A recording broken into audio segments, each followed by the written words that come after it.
Hello दोस्तों, कैसे हो? मेरा नाम है राहुल देसाई और आप देख रहे हैं प्रमुख न्यूज़।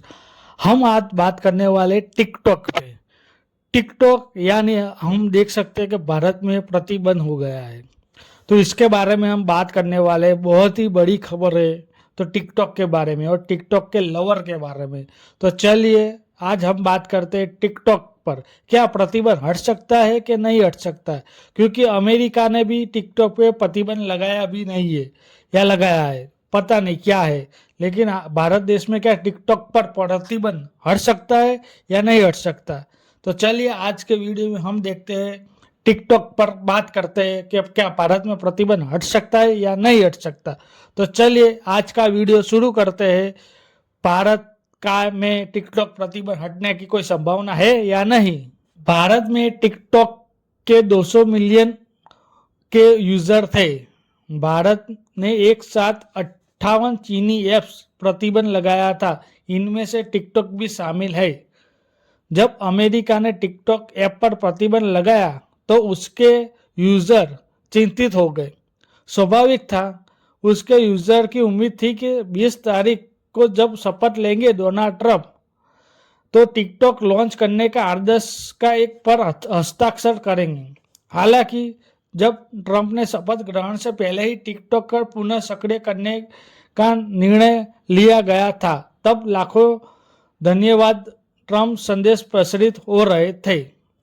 अमेरिका में टिकटॉक के 170 मिलियन यूजर है, जिनमें 90% यूजर सक्रिय है। अमेरिका में सुप्रीम कोर्ट ने लगाया प्रतिबंध के बाद टिकटॉक के लिए ब्लैक आउट जैसी स्थिति थी। ट्रंप लिए एक तरफ राष्ट्रीय सुरक्षा का मुद्दा था, तो दूसरी तरफ लाखों लोग टिकटॉक पर फिर से शुरू करने की मांग कर रहे थे।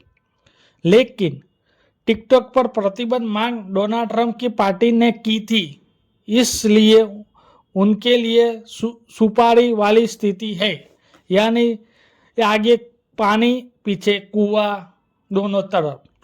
प्रतिबंध से बचने के लिए इसकी चीनी मूल कंपनी टिकटॉक को किसी अमेरिकी कंपनी को बेच दे। संक्षेप में जानना चाहिए तो यह कहा गया है कि टिकटॉक का स्वामित्व चीन के पास नहीं है या नहीं होना चाहिए। अनंत ट्रंप के कार्यकारी आदेश के कारण टिकटॉक पर प्रतिबंध हटा लिया गया है। अब बात करते हैं भारत में। भारत में जब टिकटॉक प्रतिबंध लगाया गया था तब बहुत बड़ा हंगामा मच गया था। 29 जून 2020 को भारत ने एक साथ टिकटॉक समेत 58 चीनी ऐप्स पर प्रतिबंध लगा दिया था। भारत में कई लोग टिकटॉक वीडियो पोस्ट करके बहुत सारा पैसा कमा रहे थे और उनमें से ज़्यादातर लोग युवा थे। हालांकि उनके विरोध का कोई असर भारत देश में नहीं हुआ। भारत में टिकटॉक अभी भी प्रतिबंध है। कुछ लोग वीपीएन यानी वर्चुअल प्राइवेट नेटवर्क के माध्यम से अवैध रूप से टिकटॉक का उपयोग करते हैं, लेकिन वे पैसा नहीं कमा सकते क्योंकि भारत में टिकटॉक बैन है। भारत में टिकटॉक पर प्रतिबंध लगाने के पीछे कोई कारण में से मुख्य कारण सुरक्षा है। भारत के साथ सीमा पर युद्ध कर रहे चीन उसकी एप्लीकेशन के जरिए भारत में जासूसी करवाने का आरोप लगा चुका है। जब टिकटॉक पर प्रतिबंध लगाया गया था तब भारत में उसके 200 मिलियन यूजर थे। भारत में चीनी ऋण ऐप्स पर भी प्रतिबंध लगा दिया गया है क्योंकि लोगों का आसान ऋण का लालच देकर धोखा दिया जा सकता था।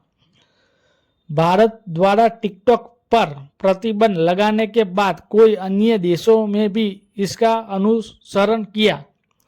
टिकटॉक पर प्रतिबंध के बाद चिंगारी और मोजा जैसी ऐप भारत में लोकप्रिय हो गई।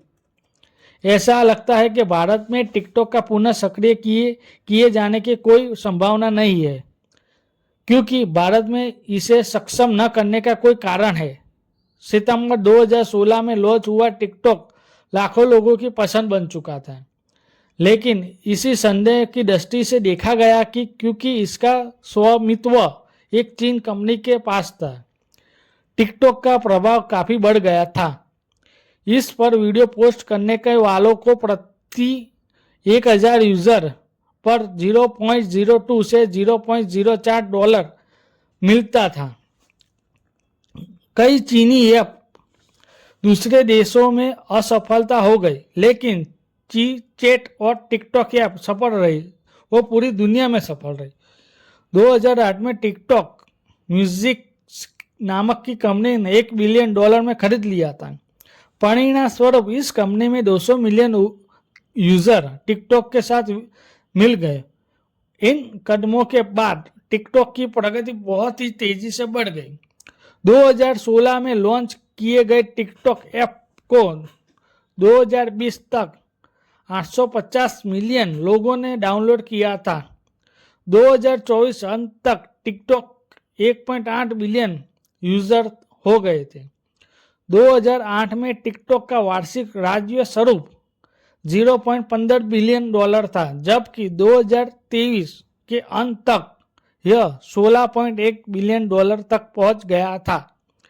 टिकटॉक पर सबसे ज्यादा कमाई वाले 20 वर्षीय लड़की का नाम चार्ली डी एमिलियो है। फोर्ब्स की सूची अनुसार वह सबसे अधिक कमाई करने वाला सोशल मीडिया क्रिएटर के वैश्विक सूची में चौथे स्थान पर है। वह विश्व की महिला रचनाकारों में शीर्ष पर है, लेकिन भारत में अभी टिकटॉक पर प्रतिबंध रहेगा, क्योंकि भारत की सरकार चाहती है कि भारत के जो देश है, जो नागरिक है, उनका जो डेटा है वो किसी गलत आदमी या गलत देश में न जाए। इसलिए भारत देश में टिकटॉक प्रतिबंध ही रहेगा, उसके ऊपर प्रतिबंध कभी नहीं हट सकता। तो आपको ये वीडियो कैसा लगा? अच्छा लगा तो लाइक करिए, फॉलो करिए, सब्सक्राइब करिए, कमेंट करिए, ताकि हमें भी पता चले ये वीडियो कैसा बना है। और आप हमारी पहले भी बहुत सारी हमने वीडियो डाली है, वो भी आप देखिए जाके, और कैसा है वीडियो है उसके ऊपर लाइक, कमेंट और सब्सक्राइब करिए।